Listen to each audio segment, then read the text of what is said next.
Здравствуйте. Здравствуйте, меня зовут Эльза, я из Нижегородской области. Я учусь в Казанском государственном институте культуры на кафедре народного этнохудожественного творчества. Мы являемся участниками ансамбля «Жумгакын». Меня зовут Зульхия, я также учусь в Институте культуры. На первом курсе мы очень рады, что с первого курса нас так возвышают, нам помогают. Мы поем, танцуем, нас взяли солистами в нашу группу, в наш фольклорный ансамбль «Жумгакын». Мы надеемся, что в будущем нас также будут помогать, продвигать, возить по разным городам и показывать, что такое на самом деле фольклор, развивая его также и распространяя по разным городам, также показывая все то, что это нам нужно, развивать весь фольклор. Сохранять традиции, самое главное. Меня зовут Роза, и я бы тоже хотела добавить, что самое главное, нам это всем очень нравится. Очень любим наш Жумгакын. А вот тут интересный зритель пришел, хочет вас спросить. Да, можно мне тогда микрофончик? Я не учусь, я уже отучился. Я сегодня первый раз вот на таком концерте. Это очень важно для меня. На самом деле я о нем говорил месяца 2 в татарском центре, что будет вот такое. Вот. И вот оператор тоже как бы сагитировал чтобы он снимал эту вещь, потому что я присутствую первый раз на концерте, где исполняются манаджаты и зикры. Вот. И, по сути дела, и ваш как бы руководитель тоже говорил, что это впервые в Москве. Вот, я считаю, что вот это направление очень интересное. Вот. И вопрос у меня такой. Поскольку это все-таки мусульманская культура, вот как вы относитесь к развитию вот такого жанра?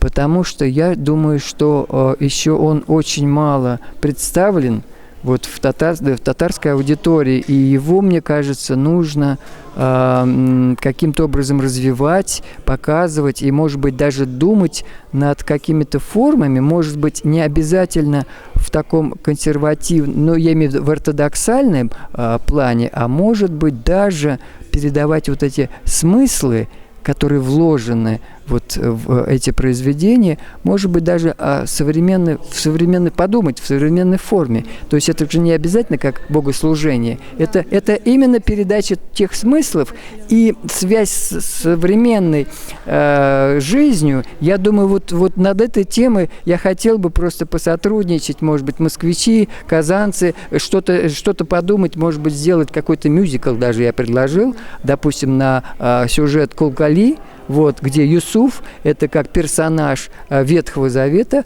который знают общий и для христиан, и для иудеев, и для мусульман, это общий. И совместными силами можно сделать мюзикл, типа «Нотр-Дам» с хорошей хореографией, с хорошими голосами, с хорошей сценой и прочее, прочее. И я думаю, вот это будет интересно. С современной хореографией. Так, все, я микрофон передаю. Передаю. Ваше мнение вот по поводу того, что я, допустим, сказал, если у кого-то есть, да, может быть.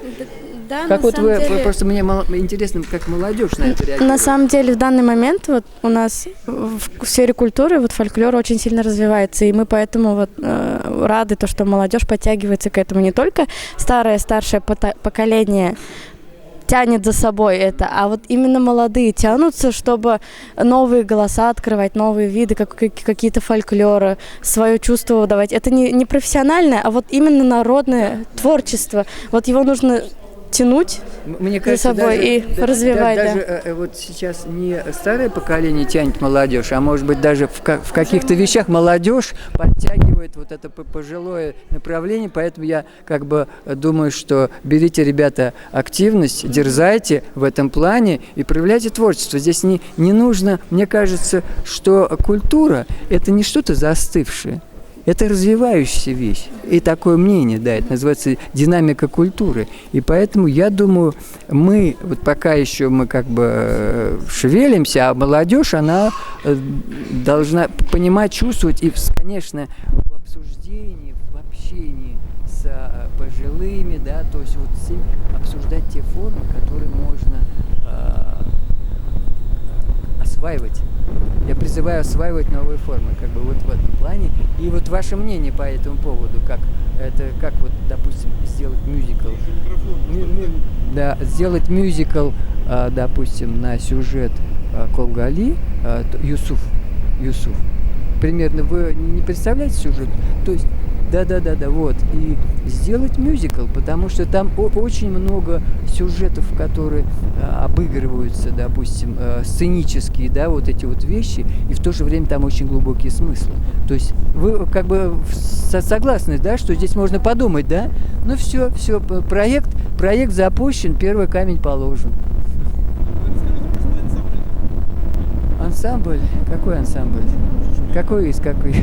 Да, ну ансамбль Чешмя, вот я почему? Потому что на самом деле название Чешмя это все-таки как родник, вот, и я думаю, оно очень удачно, потому что это не только национальное, да, что-то возрождение, но я думаю, что здесь возрождение духовных, вот это очень много утеряно, вот именно той мудрости, духовный, потому что мы пережили советский период, здесь много что просто уничтожено. Я не осуждаю советский период на самом деле, там есть масса положительных вещей, потому что мы показали всему миру, что вот такого типа экономика и такая цивилизация определенная, она имеет место быть, и, допустим, Америка и то же самое много скопировали, что из-за экономики, поэтому не нужно к этому периоду относиться так остро отрицательно, а всегда вопрос такой, что надо взять из прошлого, а что не надо взять из прошлого. Вот, да, все, а что такое хорошее, вот это вопрос. Так, все, мы тогда завершаем, да, благодарим всех, аудиторию, всех, спасибо.